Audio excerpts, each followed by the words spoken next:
కాబట్టి ఈ ప్రభుత్వం రైతులకి అన్ని విధాలా మేలు చేస్తుంది. రైతులే తప్పు చేస్తున్నారు. యూరియాని ఎక్కువ వాడుతున్నారు. యూరియాని ఎక్కువ వాడినందువల్ల క్యాన్సర్ వస్తుంది. దానివల్ల అనేక రకాలైనటువంటి ఇబ్బందులు వస్తున్నాయి.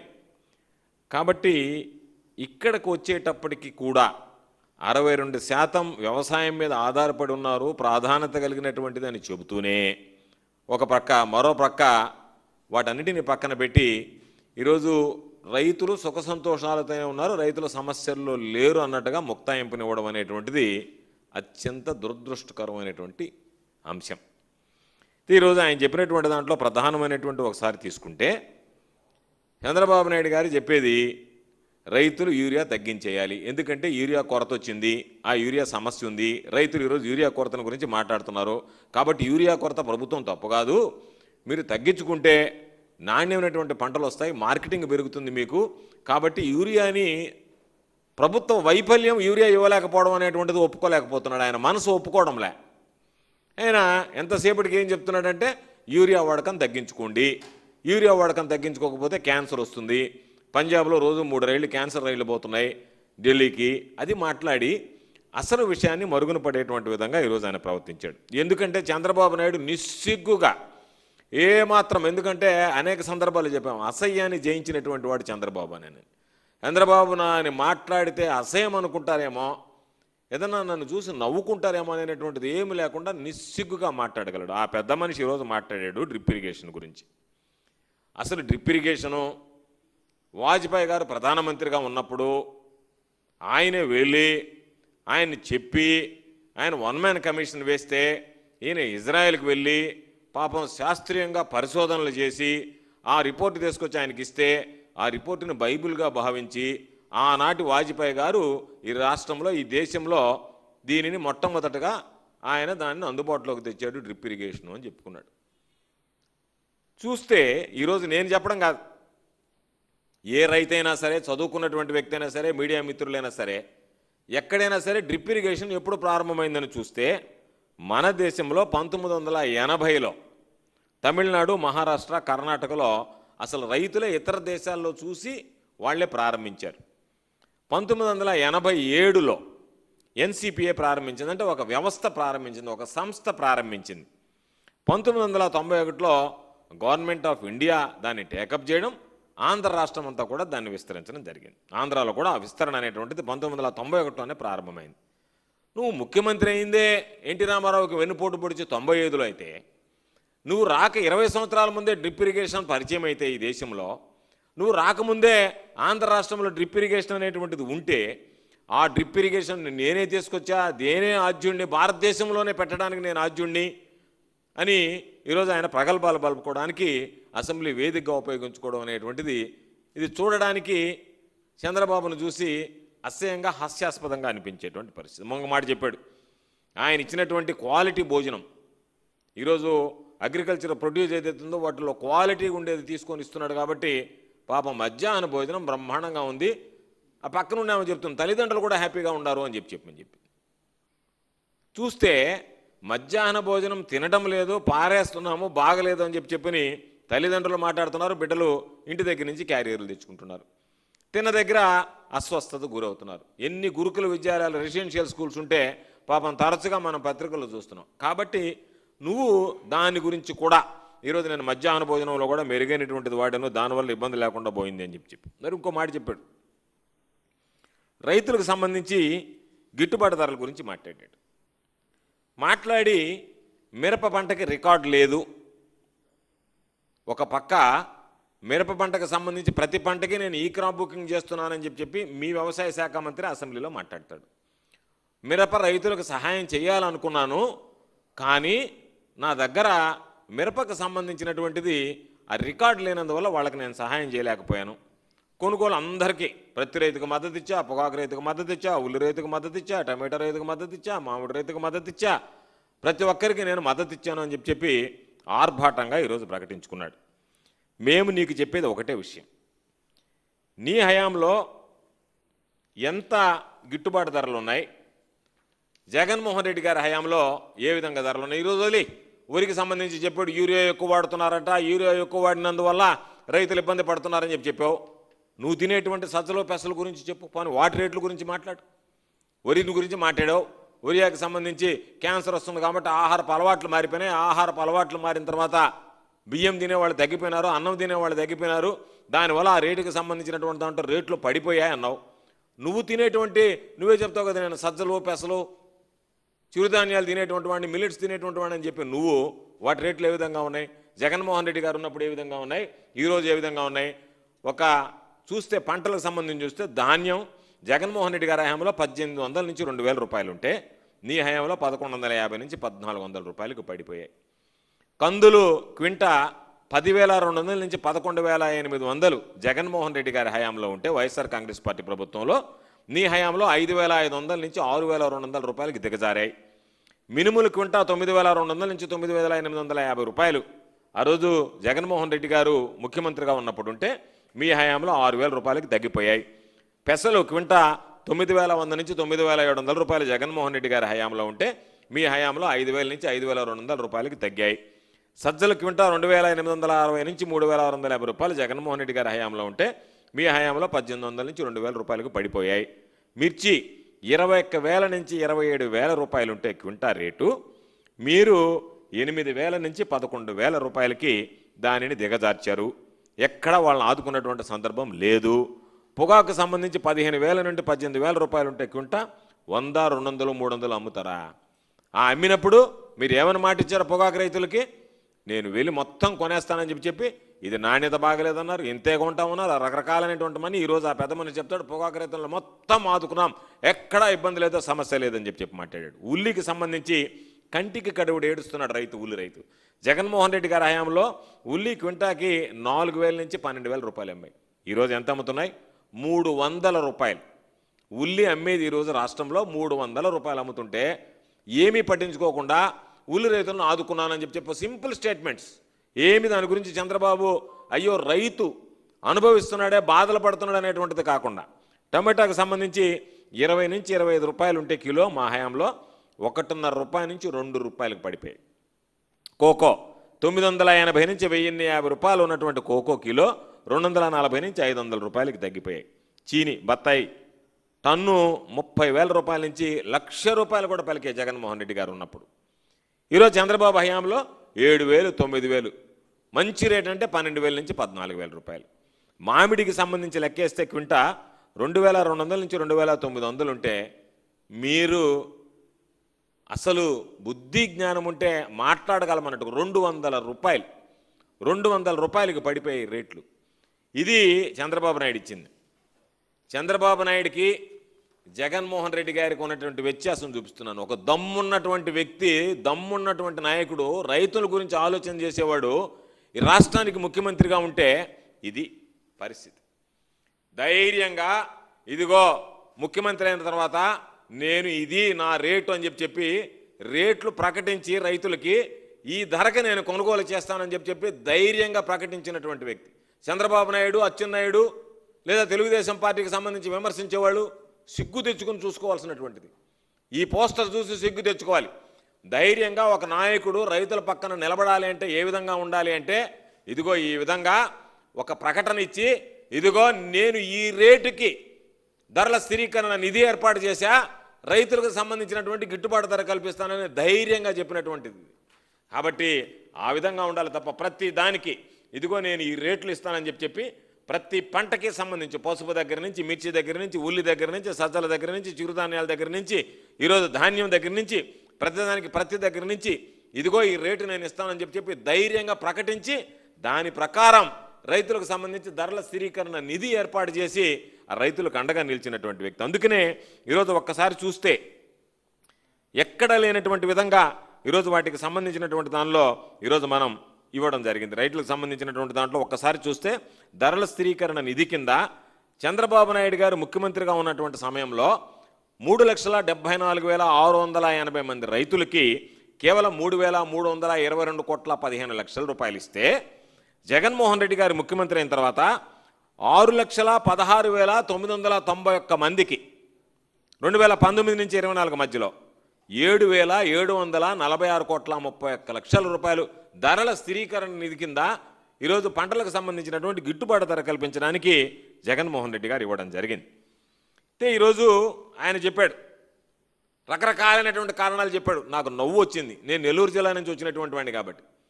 సోమశిల కండలేరు కింద ఎప్పుడు 2 పంటలు వేయరు. మొట్టమొదటిసారిగా ఆయన ముఖ్యమంత్రి అయిన తర్వాత ఈ సంవత్సరం 2వ పంటకు నీళ్లు ఇచ్చాం. దానివల్ల రైతులకు యూరియా కొరత ఏర్పడింది అని చెప్పాడు. చంద్రబాబు నాయుడు తెలిస్తే మాట్లాడు, తెలియకపోతే గమ్ముగుండు. ఒక ముఖ్యమంత్రి స్థాయిలో అసెంబ్లీలో ఇచ్చేటువంటి స్టేట్మెంట్ ఏ విధంగా ఉండాలా? శిలాశాసనం ఉన్నట్టుగా ఉండాలా. నువ్వు నీటి మీద రాతల్లాగా నోటికి ఏదొస్తే అది అర్థంగా మాట్లాడిపోతే నువ్వు నీ అధికారులు నిన్ను తప్పుదారు పట్టించారా, లేదు ఇంకొకరు పట్టించారా? నేను ఆ జిల్లా నుంచి వచ్చినటువంటి రైతుని. ఎన్ని సంవత్సరాలు నీ హయాంలో ఒకటే, దాన్ని ఒప్పుకోవాల్సిందే. 2004 దాకా ఒక్క పంటకే నీరు కష్టంగా ఉండేది. 36 టీఎంసీలు మించి సోమశిలలో నిలువ ఉంచేవాళ్ళు కాదు నీళ్లు.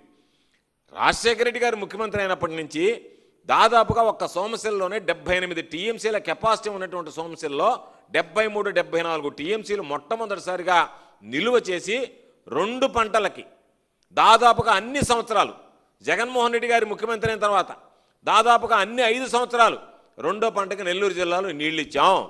తమరున్న 2014, 2019 మధ్యలోనే మొదటి పంటకై నీళ్ళు ఇవ్వలేక ఇబ్బంది పడ్డాం. 2వ పంట సంగతి దేవుడెరుగు. కాబట్టి ఏదో ఒక స్టేట్మెంట్ ఇచ్చి వెళ్ళిపోదామని చెప్పి ఒక ముఖ్యమంత్రి స్థాయిలో మాట్లాడేటువంటి వ్యక్తి ఎంత అథెంటికేటెడ్గా ఉండాలి. రేపు రా, లేదు మీ వాళ్ళని పంపించు, ఏమయ్యా ఈ సంవత్సరమే నెల్లూరులో ఎడగారు వేసారా, 2వ కారు వేసారా, ఎప్పుడు వేయలేదా అని చెప్పి అడుగు. నీ హయాంలో మొదటిసారి వేయడం ఇది. చంద్రబాబు నాయుడు ముఖ్యమంత్రి కానప్పుడల్లా ఎడగారు పంటలు రాజశేఖర రెడ్డి గారు, జగన్మోహన్ రెడ్డి గారు ఉన్నప్పుడు 2వ పంటలు వేశారు నెల్లూరులో. నువ్వు ముఖ్యమంత్రి, తమరు ముఖ్యమంత్రి అయిన తర్వాత 2వసారి వేసి తలలు పట్టుకున్నారు. ఈరోజు ఒక పక్క యూరియా దొరక్క, ఓ రోజు గిట్టుబాటు ధర లేక ఈరోజు దాదాపుగా 12,000, 13,000కి రైతులు తెగనమ్ముకుంటుంటే ధాన్యం కొనుగోలు కేంద్రాలు పెట్టేటువంటి దిక్కు లేకుండా ఈరోజు ఏమాత్రం సిగ్గు లేకుండా ఈరోజు దానికి సంబంధించినటువంటి దాంట్లో రైతులకి బ్రహ్మాండంగా చేశానని చెప్పి ఒక స్టేట్మెంట్ ఇచ్చుకున్నటువంటి ఘనత నీకు దక్కింది. అంతే తప్ప నువ్వు మాటల ముఖ్యమంత్రి తప్ప చేతల ముఖ్యమంత్రి కాదు అని చెప్పి మరొకసారి రుజువు చేసుకున్నాడు. ఆయన అన్నాడు, ఎంత వ్యంగ్యంగా మాట్లాడుతున్నాడంటే ఒరే అనేటువంటిది ఇక తినడానికి ఉపయోగపడదంట, ఆల్కహాల్కి పంపించుకోవాల్సిందేనంట. అంటే రైతులను నువ్వు అవమానపరిచి నీళ్లుంటే వరి పండించుకోవాల్సిందే, మరొకటి పండించుకున్న దానికి వీలు లేదని నీ నోటుకుండానే మాట్లాడతావు. నేను గిట్టుబాటు ధర కల్పిస్తున్నానని చెప్పి అదే నోటితో మాట్లాడతావు. మరలా ఈరోజు వరి నాణ్యత తగ్గితే ఆల్కహాల్కి ఉపయోగించుకోవాలని చెప్పి అన్నదాత సుఖీభవన్ గురించి చెప్పాడు. అన్నదాత సుఖీభావం మొత్తం ఇచ్చేసానని చెప్పాడు. సరే ఎవరినో నవ్వుతారేమో, లజ్జా బిడియం లేకుండా నువ్వు చెప్పిందేది 20,000 రూపాయలు ఇస్తానని చెప్పావు. అంతకుముందు ఇచ్చేదాంతో సంబంధం లేకుండా 20,000 ఇస్తానని చెప్పి మాట్లాడు. జగన్మోహన్ రెడ్డి గారు చెప్పినప్పుడేమో నువ్వు 12,500 ఇస్తానని చెప్పి ఈరోజు 7,500 ఇస్తున్నావని చెప్పి విమర్శించిన నువ్వు 20,000 ఇస్తానని చెప్పి 14,000 ఇస్తానని చెప్పి ఎట్ట మాట్లాడుతున్నావు? ఈరోజు ఏ నోటితో మాట్లాడుతున్నావు? ఆ రోజు ఆ నోటితోనే కదా మాట్లాడావు, నువ్వు విమర్శించావు. కేంద్ర ప్రభుత్వం ఇచ్చే నిధులతో మీకు సంబంధం ఏమని ఈరోజు నువ్వు మాట్లాడుతున్నావు. దాంట్లో 54 లక్షల మందికి ఇస్తే జగన్మోహన్ రెడ్డి గారు ఈరోజు అచ్చెన్నాయుడు చెప్తాడు, కొంతమంది చచ్చిపోయారంట రైతులు. చచ్చిపోతే ఆ కుటుంబ సభ్యులు లేరా? వాళ్ళు పొలాలు చేసుకోరా? వాళ్ళకి అర్హత రాదా?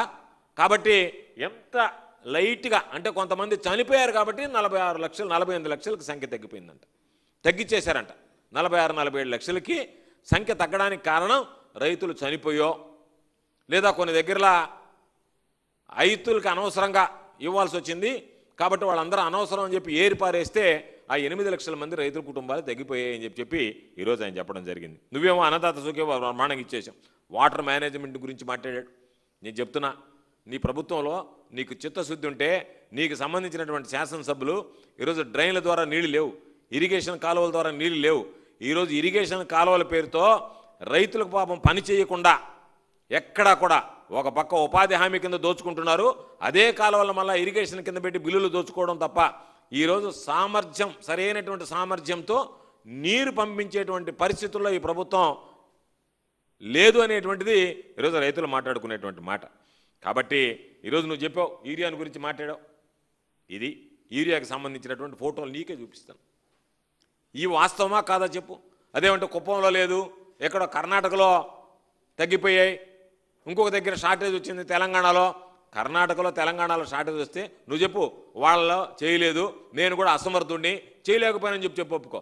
కర్ణాటక అంటే కర్ణాటకలో షార్టేజ్ వచ్చింది, తెలంగాణలో షార్టేజ్ వచ్చింది, ఆంధ్రలో ఒక్కదాన్ని అన్నట్టుగా మాట్లాడుతున్నావంటే నువ్వు మరలా ఒక దగ్గరికి వచ్చేటప్పటికేమో ఈ దేశానికి మొత్తం నేను మార్గదర్శిని అంటివి, ఈ దేశానికి మొత్తం దిశాదశ నిర్దేశం చేసేవాడిని నేనంటివి, అసలు వ్యవసాయ రంగంలో నన్ను మించినటువంటి వాడు లేడు అనేటివి, నేను ఆద్యుడిని అన్నిటికి సంబంధించినటువంటి వ్యవసాయ రంగంలో అనేటివి. చూస్తే ఈరోజు ఈ ఫోటోలు కనిపించడం లేదా? ఇవి ఈ ఆంధ్ర రాష్ట్రంలో ఉండేటువంటి ఫోటోలు కాదా? ఇవి కృష్ణా జిల్లాకు ఎన్టీఆర్ జిల్లాకు సంబంధించి వచ్చినటువంటి ఫోటో కాదా? ఇది ఈ ఫోటోకి సంబంధించి బాపట్ల జిల్లాలో ఉన్నటువంటి పాపం రైతులు పడుతున్నటువంటి రైతులు పడుతున్నటువంటి ఇబ్బందులు కాదా? ఇక్కడికి వచ్చేటప్పటికి ఈ ఫోటో విజయనగరం జిల్లాకు సంబంధించి ఇవన్నీ ఈ మధ్య వచ్చినటువంటి ఫోటోలు, విజయనగరం జిల్లాకు సంబంధించి రైతులు ఇబ్బంది పడేటువంటి ఫోటో కాదా? ఇది శ్రీకాకుళం జిల్లాకు సంబంధించి రైతులు ఇబ్బంది పడటం లేదా? ఈ ఇబ్బందులు నీకు కనిపించడం లేదా? వీళ్ళు పాపం రైతులు కాదా? రైతుల కన్నా నువ్వు పెద్దగా వ్యవసాయ రంగంలో నిపుణుడువా, నిష్ణాతుడువా? కాబట్టి అసలు ఎక్కడా సమస్య లేదు. దాని మీద రైతుల ప్యానిక్ బయ్యింగ్ రబీ కూడా కలుపుకొనేసారు. అసలు ఖరీఫ్కి దిక్కు లేకపోతే రైతులకు పాపం దానికి సంబంధించి అనేక రకాలైనటువంటి ఇబ్బందులు పడుతుంటే అచ్చెన్నాయుడు ఏం మాట్లాడాడు ఒక సమావేశంలో? 50% మించి ఇచ్చాం ప్రైవేటు వ్యక్తులకి, దానివల్ల అది కూడా నేను వీడియో కూడా చూపిస్తాను మీకు, దానివల్ల 50% దాటి పెరిగింది కాబట్టి ఇబ్బందులు పడ్డామని చెప్పి ఆయన ఏం మాట్లాడాడు, ఈరోజు ఏం మాట్లాడాడు, ఆ వ్యత్యాసం కూడా ఒకసారి చూపిస్తాం మీకు. కేంద్ర ప్రభుత్వం మన రాష్ట్రానికి ఇచ్చినటువంటి యూరియాలో 50% గవర్నమెంట్కి కేటాయిస్తుంది, 50% ప్రైవేట్కి కేటాయిస్తుంది. ఈరోజు ప్రైవేట్కి ఎక్కువ కేటాయించడం వల్ల చాలామంది రైతులు, కొంతమంది ఊర్లో రైతు సేవా కేంద్రాల దగ్గర తీసుకుంటున్నారు, కొంతమంది బయటికి వెళ్ళి తీసుకోవాలంటే ఇబ్బంది పడుతున్నారు. ఫస్ట్ టైం ఆంధ్రప్రదేశ్ చరిత్రలో ఈ రాష్ట్రానికి వచ్చిన యూరియా 70%, 50% నుంచి 20% పెంచి 70% రైతు సేవా కేంద్రాల్లో పంపిణీ చేయమని ఆదేశాలు ఇచ్చారు. పంపిణీ చేస్తున్నాం. తెలంగాణలో మీరు చూసినారు అధ్యక్ష, యూరియాకి ఎటువంటి సమస్యలు వచ్చాయో. కర్ణాటకలో చూశారు అధ్యక్ష, ఎటువంటి సమస్యలు వచ్చాయో. ఈ ఫోటోలన్నీ తీసుకొని మన దగ్గర ఉన్నటువంటి ఒక ఫేక్ పార్టీ రైతుల్లో భయాందోళన క్రియేట్ చేసింది. యూరియా దొరకడం లేదు, రైతులు ఆందోళన చెందుతున్నారు, మొత్తం తప్పుడు ప్రచారం చేశారు. కొన్ని పేపర్లలో, మీడియాలో విపరీతంగా. ఈరోజు ఆ పెద్ద మనిషే స్పష్టంగా ఈ సమస్య ఎందుకు వచ్చింది అంటే 50% మించి ప్రైవేటు వ్యాపారులకు ఇచ్చినందువల్ల వచ్చింది అని చెప్పి తొల పత్రికల సమావేశంలో, విలేకరుల సమావేశంలో చెప్పాడు. అసెంబ్లీ సాక్షిగా ఈరోజు నాలిక మడత పెట్టి ముఖ్యమంత్రి గారి ఆదేశాల ప్రకారం అంటే ఏంటి, చంద్రబాబు నాయుడు తలంటాడు చేసిన తప్పును మరలా నువ్వు మీడియాలో చెప్తావా అని, దాన్ని మరలా కవర్ చేసుకోవడానికి ఈరోజు దాన్ని సవరించడానికి చంద్రబాబు నాయుడు ఆదేశాల మేరకు యూరియాల పాపం రైతులు తన్నుకున్న తర్వాత, యూరియాలు దొరక్క బయట బ్లాక్ మార్కెట్లో కొనుక్కున్న తర్వాత ఈరోజు 70% ఇచ్చానని చెప్పాడు. మేము నిన్ను అడిగేది, గతం కన్నా ఎక్కువ తెచ్చామన్నావు, ఆ తెచ్చినటువంటి యూరియా 50% మించి మీరు ప్రైవేటు వ్యాపారులకు ఇస్తే ఆ ప్రైవేటు వ్యాపారులు బ్లాక్ మార్కెట్ చేసి 270 రూపాయలు అమ్మాల్సినటువంటి బస్తా ఈరోజు దాదాపుగా 600 నుంచి 700 రూపాయలకు అమ్ముకున్నందువల్ల 250 కోట్ల రూపాయలు చేతులు మారాయి. లేదంటే మీరు సమాధానం చెప్పండి, ఏమి అవసరం ఉంటే, ఏమి ఆశిస్తే రైతులకు యూరియా ఇవ్వకుండా ప్రైవేటు వ్యాపారులకు మీరు యూరియా ఇవ్వాల్సినటువంటి అవసరం ఏర్పడింది? దానికి సమాధానం చెప్పమంటే రైతుల సమస్యే లేదన్నట్టుగా, ఏమీ సమస్య లేదు రైతులకు అన్నట్టుగా చంద్రబాబు మాట్లాడుతున్నాడు. పాపం అచ్చెన్నాయుడు లేని అక్కసంతాగక్కి తన అసమర్థతని, తన చేతకానితనాన్ని కప్పిపుచ్చుకునేటువంటి ప్రయత్నం చేస్తున్నాడు. ఈరోజు మేము అడిగేది ఒకటే విషయం. చంద్రబాబు ఈరోజు మరలా ఒక కొత్త పాట తీసుకొచ్చాడు. డోర్ డెలివరీ చేస్తానన్నాడు. మొన్నటిదాకా ఏమో రైతు భరోసా కేంద్రాల ద్వారా జగన్మోహన్ రెడ్డి గారు రైతుల ముంగిటికే చేర్చాడు అని చెప్పి పదే చెప్పాం, అది జరిగింది, దాన్ని ఒప్పుకున్నారు. ఈరోజు చేర్చాడు కొంతానని. నువ్వు రైతు సేవా కేంద్రాల ద్వారా చేరుస్తానని చెప్పి ఈరోజు డోర్ డెలివరీ చేస్తాను, కానీ దానికి కండిషన్ ఏంటంటే రైతులు అడిగినంత ఇవ్వడంట, చంద్రబాబు కోరినంత ఇస్తాడంట. రైతులు మీరు అడిగినంత నేను ఇవ్వను, డోర్ డెలివరీ ఆధార్ కార్డుకు అనుసంధానం చేసి ఎకరాకి ఎంత ఇవ్వాలనేటువంటిది ఆయనే నిర్ణయించి నిర్ధారించి దాని ప్రకారం భూసార పరీక్ష చేసి దాని ప్రకారం రైతులకు ఇస్తాను తప్ప రాబోయే రోజుల్లో మీరు అడిగినంత నేను ఇవ్వను అని చెప్పకనే చెప్పాడు ఈరోజు ఆ పెద్ద మనిషి. అంటే రైతులకు యూరియా కష్టాలు అనేటువంటి ఈ సంవత్సరంతో పోవు, ప్రతి సంవత్సరం కూడా యూరియాకి సంబంధించి మీ తిప్పలు మీరు పడండి, మీకేదో నేను అంతో కొంత మీకు ఇస్తా, మిగతాదంతా ప్రైవేట్ వ్యాపారాలకు ఇస్తా, వాళ్ళ దగ్గర నుంచి మీరు ఎంత కొనుక్కుంటారో కొనుక్కోండి అనేటువంటి విధానం తప్ప ఇప్పటికైనా జరిగినటువంటి దాన్ని కప్పిపుచ్చుకునేటువంటి ప్రయత్నం, దాన్ని అధిగమించేటువంటి ప్రయత్నం చేయడం లేదు. ఆ సమస్యని కప్పిపుచ్చుకొని మరలా రకరకాలుగా మాట్లాడి రైతులదే తప్పు, ప్రభుత్వాన్ని తప్పు లేదనేటువంటిది దుర్మార్గంగా చిత్రీకరించేటువంటి ప్రయత్నం చేయడం అనేటువంటిది ఇది సరైనటువంటి పద్ధతి కాదు. ఇదే విధంగా పాపం ఈయన చెప్పాడు, ఎవరు అచ్చెన్నాయుడు గారు, పాపం వెలక్కాయకి, ములక్కాయకి, ఉల్లికి ఏది రేటు తగ్గినా పాపం ఆయనకు నిద్ర పట్టడం లేదంటే ఆయనకు సమస్య వస్తుందంట. ఆయన సమస్య అంతా ఏంది? మొన్న జిఎం ఆగ్రో ఇండస్ట్రీస్ చెప్పిన దాని మీద విచారణ జరిగిందా? నాసిరకమైనటువంటివి కొన్ని నన్ను మధ్యంతరంగా మీడియేటర్గా పనిచేయమన్నాడు అంటే ఆ టెన్షన్ పడుతున్నావు పాపం నువ్వు. ఏ విధంగా డబ్బు చేసుకోవాలనేటువంటి టెన్షన్ తప్ప, ఏ విధంగా రైతుల పేరు పెట్టి దోచుకోవాలనేటువంటి ఆలోచన తప్ప, వ్యవసాయానికి సంబంధించి రైతులకు సంబంధించి వ్యవసాయంలో పెట్టుబడి తగ్గించి లాభసాటిగా మార్చాలన్నటువంటి ఆలోచన మీ ప్రభుత్వంలో ఎవరికైనా ఉందా? మీ ముఖ్యమంత్రితో సహా రైతుల పేరు పెట్టి దోచుకోవడం తప్ప ఈరోజు దానికి సంబంధించినటువంటి దాంట్లో రకరకాలైన చెప్పాడు. యూరియానంట కేంద్రం తగ్గించింది అని చెప్పాడు. వ్యాధులు వస్తున్నాయి కాబట్టి తగ్గించమని చెప్పారు అని చెప్పి ఓ బాగా చంద్రబాబు నాయుడు గారు ఏమో గతం కన్నా నేను ఎక్కువ యూరియా తెచ్చానని చెప్తున్నాడు. ఈయనేమో తగ్గించమని చెప్పాడు. 10 రోజులు మాత్రమే ఉన్నది. ఆ 10 రోజుల తర్వాత ఆ సమస్యను అధిగమించాం. ఈ రోజుకి కూడా ఇప్పటికీ కూడా యూరియా సమస్య ఉంటే దాని గురించి ఒక సమీక్ష ఏర్పాటు చేసుకోవడమో, దాన్ని ఏ విధంగా అధిగమించాలనేటువంటి ఆలోచన చేయకుండా ఈరోజు ఇప్పటికి కూడా ఉంటే దానికి సంబంధించి ఎంత నిస్సిగ్గుగా మాట్లాడుతున్నా అంటే అచ్చెన్నాయుడు వ్యవసాయం గురించి తెలిసినట్టు లేదు పాపం. ఏదో అధికారులు రాసిస్తే ఆ నోటు చదివినట్టుకున్నాడు. 800 మంది అమెరికా నుంచి పోస్టులు పెట్టారంటే రైతుల బిడ్డలు అమెరికాలో ఉండరా? రైతుల కష్టాలు అమెరికా ఉండే వాళ్ళకి తెలియదా? అందరూ చంద్రబాబు నాయుడు లాగా 2 ఎకరాల పొలం పెట్టుకొని 2 లక్షల కోట్లు సంపాదించుకునేటువంటి అలవాటు ఉన్నటువంటి వాళ్ళు కాదు కదా. ఇక్కడ సంపాదిస్తే ఆ బిడ్డలకు పంపిస్తే ఆ బిడ్డలు అక్కడ చదువుకుంటారు. తల్లిదండ్రుల కష్టాలు వింటారు. ఈ సంవత్సరం అనుకున్నాం నీకు పంపించాల్సినటువంటి ఫీజు, నీ ఖర్చులకు డబ్బులో ఇవ్వలేకపోతున్నాం ఎందుకంటే రేటు తగ్గిందని. దాని మీద పాపం బిడ్డలు స్పందిస్తారు. దానిని ఏదో తప్పుపట్టినట్టుగా 800 పోస్టులు అమెరికాలో సోషల్ మీడియాలో పెట్టారని చెప్పి అమెరికాలో పెట్టారంటే సిగ్గుపడాలని. నీ పొరువు అంతర్జాతీయ స్థాయిలో పోతుందే ఈ కూటమి ప్రభుత్వం పొరువు అని చెప్పి దాని కాకుండా ఎవరో కావాలని పెట్టారు. కావాలని పెట్టడానికి 800 పోస్టులు అమెరికాలో పెట్టాలి, ఇక్కడ లేదా? కాకపోతే మీరు చెప్పేటువంటి మాట ఏమన్నా ఒక్కటైనా సరే భూసార పరీక్షలు అనేటువంటి జగన్మోహన్ రెడ్డి గారి హయాంలో జరగలేదు. ల్యాబులు పెట్టారు. ఆ ల్యాబులకు సంబంధించి అసలు మాట్లాడుతున్నారా? అది నోరేనా? ల్యాబులు పెట్టారు. ఒక్క ల్యాబ్లో కూడా సామాన్ లేదు. నువ్వు వస్తావా లేదా మీ వాళ్ళు నన్ను పంపిస్తావా? పంపిస్తే నేను ల్యాబులకు తీసుకెళ్తా. ల్యాబులు ఎంత బ్రహ్మాండంగా కట్టాయో నువ్వు చంద్రబాబు నాయుడు మరో 100 జన్మలు ఎత్తినా సరే జగన్మోహన్ రెడ్డి గారు ల్యాబులు నిర్మాణం చేసినట్టుగా మీరు 100 జన్మలు ఎత్తినా అటువంటి ఆలోచన మీకు రాదు. చేయలేరు. ఎట్టాక మీకు మనసు రాదు చేయడానికి, రైతుల గురించి చేయడానికి మీకు మనసు రాదు. కనీసం మీరు 100 జన్మలు ఎత్తినా సరే రైతుల గురించి ఆ స్థాయిలో ఆలోచన చేయగలరా?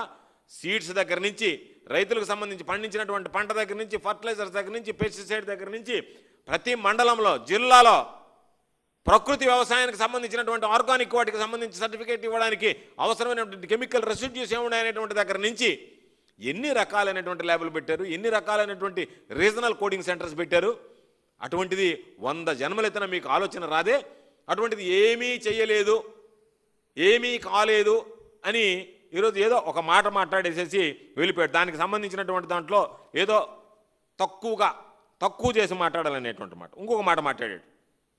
ఇన్పుట్ సబ్సిడీ అంటేనే చంద్రబాబు గుర్తుకు రావాలా అన్నాడు.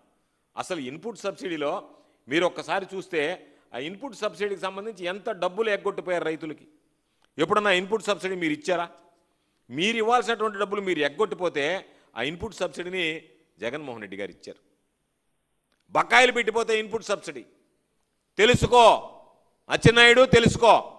ఎందుకంటే మీరు ఇన్పుట్ సబ్సిడీ అనేటువంటిది పేరు చెప్పి వెళ్ళిపోతే ఏ సీజన్లో నష్టం జరిగితే రైతులకి ఆ సీజన్ ముగిసే లోపల రైతుల ఖాతాలో ఇన్పుట్ సబ్సిడీ వేసేటువంటి సంప్రదాయాన్ని తీసుకొచ్చినటువంటి వ్యక్తి జగన్మోహన్ రెడ్డి గారు. మీలాగా అరాకొరా వేసి బకాయిలు పెట్టి వెళ్ళిపోయినటువంటి వాడు కాదు. కాబట్టి ఇన్పుట్ సబ్సిడీని గురించి నోరు ఎత్తి మాట్లాడేటువంటి హక్కు, అర్హత మీ పార్టీకి మీకు లేదనేటువంటి విషయాన్ని గుర్తుంచుకోండి. ఇన్పుట్ సబ్సిడీ అంటే రైతులకు గుర్తొచ్చేటువంటి వాడు జగన్మోహన్ రెడ్డి గారు. మీరు ఎప్పుడు జన్మలో కూడా కారు. ఇంకో మాట చెప్పాడు, బీమాలకు సంబంధించి పాపం అసలు బీమా ఇవ్వలేదు, ఉచిత పంటల బీమా అమలు కాలేదు. నేను అనేక సందర్భాలు చెప్పా. రైతులకు సంబంధించి ఉచిత పంటల బీమా విషయంలో మీరు ప్రీమియం కట్టినటువంటి వాళ్ళకి బీమా ఇవ్వాలి అనుకున్నారు, రైతులకు అన్యాయం చేయాలనుకున్నారు. దాన్ని చేసుకోండి. ఎందుకంటే అన్ని విధాల రైతు నష్టపోతున్నాడు, ఆ బీమా విషయంలో కూడా రైతు నష్టపోతున్నాడు. కానీ జగన్మోహన్ రెడ్డి గారు ఉన్నప్పుడు ప్రధానమంత్రి ఫసల్ బీమా యోజనలో మనం ఉన్నాం, ఈ రాష్ట్రం ఉంది. కాకపోతే యూనివర్సలైజేషన్ కింద ప్రతి సెంటు పొలాన్ని కవర్ చేయాలి అని అంటే సాధారణంగా ఏంటి, ఒక వంతు రైతు భరిస్తాడు, ఒక వంతు రాష్ట్ర ప్రభుత్వం భరిస్తుంది, ఒక వంతు కేంద్ర ప్రభుత్వం భరిస్తుంది ప్రధానమంత్రి ఫసల్ బీమా యోజనలో. అది మనకు వెసులుబాటును కలిగిస్తుంది. కానీ ఏ రోజైతే మీరు దానికి సంబంధించినటువంటి దాంట్లో ప్రధానమంత్రి ఫసల్ బీమా యోజనలో మేము కొన్నిటిగా ఇస్తామని చెప్పి పరిమితులు విధించుకుంటే దాని ప్రకారం రైతులు నష్టపోతున్నారు అని ఆ స్కీమ్ నుంచి బయటకు వచ్చి రైతు కట్టాల్సినటువంటి మొత్తం, రాష్ట్రం కట్టాల్సినటువంటి మొత్తం, కేంద్రం కట్టాల్సినటువంటి మొత్తం 100% ప్రీమియం భరించి దాని ప్రకారం రైతులకు సంబంధించినటువంటి రాష్ట్ర ఖజానా నుంచి చెల్లించడం జరిగింది ఉచిత పంటల బీమా.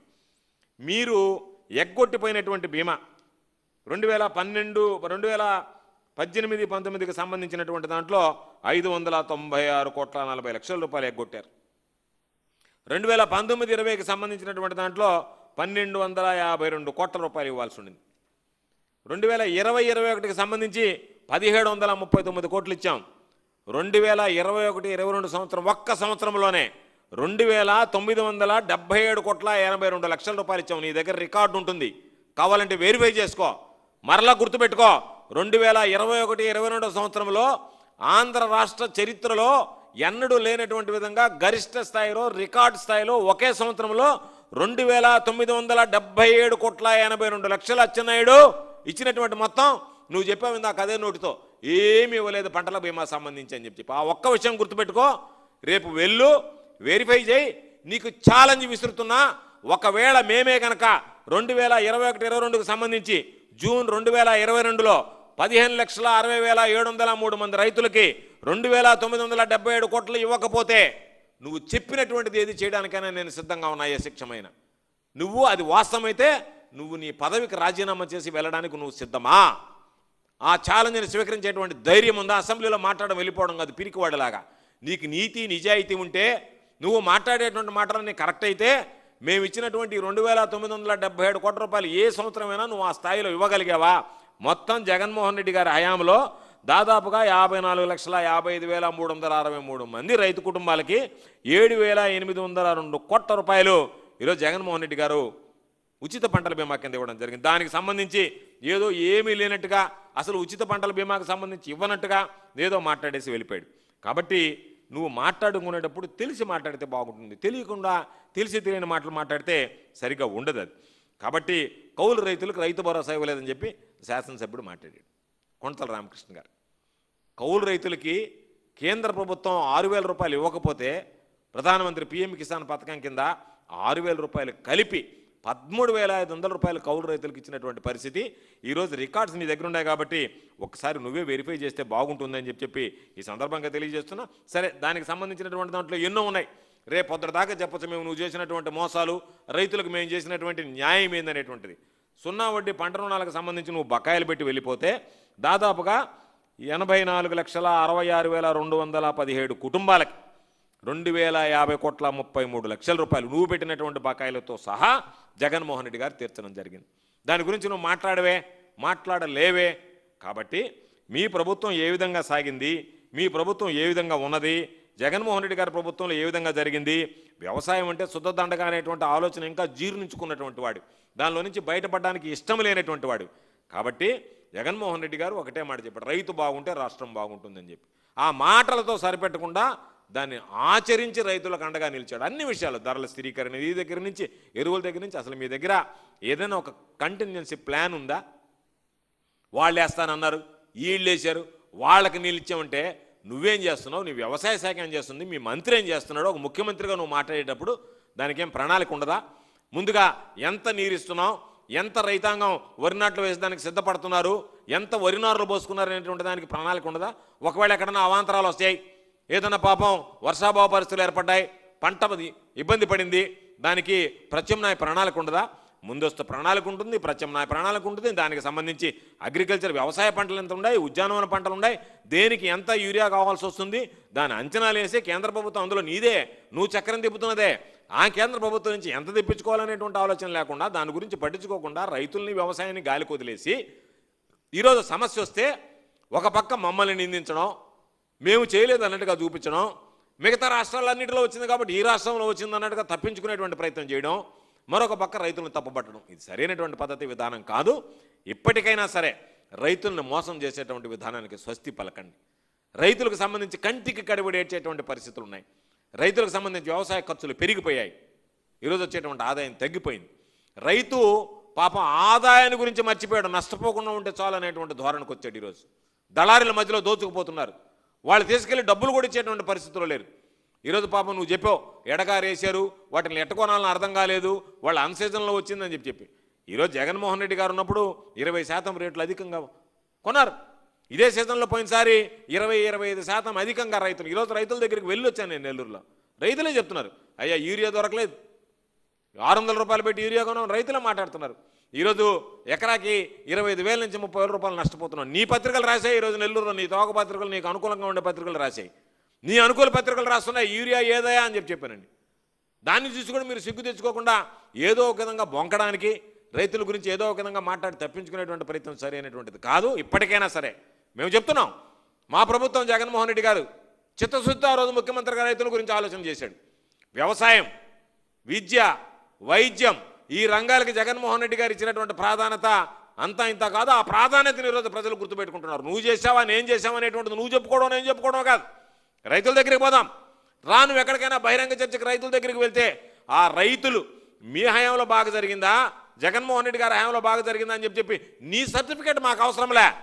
రైతులు ఎవరి హయాంలో బాగా జరిగింది అనేటువంటి దాని మీద రైతులు సమాధానం చెప్తారు. రైతుల దగ్గరికి వెళ్తారు. ఆ ధైర్యం మీకుంటే రైతుల దగ్గరికి రండి పోదాం. రేపు రండి, మీరు రైతులు నెల్లూరుకి రండి. ఈరోజు పంట ఉంది, రైతుల దగ్గరికి వెళ్దాం. రైతులు అప్పుడెంత సంతోషంగా ఉన్నారు, ఈరోజు ఎన్ని ఇబ్బందులు పడుతున్నారు. ఎందుకంటే మాది లేట్ ఖరీఫ్ కాబట్టి ఈరోజు పంట వచ్చింది ఉంది. మీరు రండి, వెళ్దాం, చూద్దాం. చూస్తే మీకు అర్థమవుతుంది రైతులకు సంబంధించినటువంటి దాంట్లో ఒరే మనం చెప్పింది నిజమా వాస్తవమా అని చెప్పి. రైతులు మిమ్మల్ని ముఖం మీద కొడతారు, మిమ్మల్ని తరిమి కొడతారు. రైతులు అక్కడికి వస్తే కనపడితే మిమ్మల్ని వదిలిపెట్టరు. కాబట్టి అటువంటి పరిస్థితుల్లో మీరు రైతులకు వ్యతిరేకమైనటువంటి నిర్ణయాలు తీసుకుంటా, రైతులను పట్టించుకోకుండా మేము యూరియా ఇంత ఇస్తాము తర్వాత మీకు అనుసంధానం చేస్తామంటే బయట మార్కెట్లో కూడా వాళ్ళకి దొరకకుండా రైతు వ్యతిరేక నిర్ణయాలు తీసుకుంటా, రైతులకు ద్రోహం చేస్తా, ఆ రైతులను అడ్డబెట్టుకుని దోచుకుంటా మరలా రైతుల గురించి మీరు మాట్లాడడం. ఈరోజు అనుకున్నాం లఘు చర్చలో అనేక విషయాలు చెప్తాడు. రైతులకు కీలకమైనటువంటి ప్రకటన అని చెప్పి రాసింది ఒక పత్రిక. ఏమి కీలకమైనటువంటి ప్రకటన చేస్తారని చెప్పి రైతులందరూ ఎదురు చూస్తే మీరు చేసే తప్పు. కాబట్టి ఆయన చెప్పింది ఏంటంటే నేను ఇచ్చినంత మీరు తీసుకోండి, మీరు అడిగినంత నేను ఈయన యూరియా లేదా ఫర్టిలైజర్స్ అని చెప్పి రైతుల ఆశల మీద నీళ్లు చల్లేటువంటి విధంగా ఒక కీలకమైనటువంటి ప్రకటన రైతులకు ద్రోహం చేసేటువంటి విధంగా చేశాడు తప్ప రైతులకు మేలు చేసేటువంటి విధంగా లేదు. కాబట్టి ఇప్పటికైనా చంద్రబాబు నాయుడు బుద్ధి తెచ్చుకొని రైతులకు సంబంధించి రైతుల సమస్యలు పరిష్కరించాలా. లేకపోతే మొన్న ఏదైతే అన్నదాత పోరు అని చెప్పామో మేమందరం పోరు బాట పడతాం, అన్నదాతలకు అండగా నిలుస్తాం. ఈ రాష్ట్రంలో జగన్మోహన్ రెడ్డి గారి నాయకత్వంలో రైతులకు ఎక్కడ ఏ సమస్య వచ్చినా సరే మీరు పోలీసులతో నిర్బంధించినా, మమ్మల్ని బంధించినా, మమ్మల్ని నిరోధించినా, మమ్మల్ని అడ్డుకున్నా రైతుల విషయంలో వైఎస్ఆర్ కాంగ్రెస్ పార్టీ ఎప్పుడైనా సరే రైతుల పక్షాన నిలబడతాం, రైతుల పక్షాన అలుపెరగనటువంటి పోరాటం చేస్తామని చెప్పి సందర్భంగా తెలియజేస్తూ ఇప్పటికైనా మీరు ఆత్మస్తుతి పరనింద మానుకొని రైతులకు వీలైనంత మేలు చేయడానికి ప్రయత్నం చేయండి, రైతుల గురించి ఆలోచన చేయండి అని చెప్పి ఈ ప్రభుత్వానికి హితవు చెప్తున్నాం.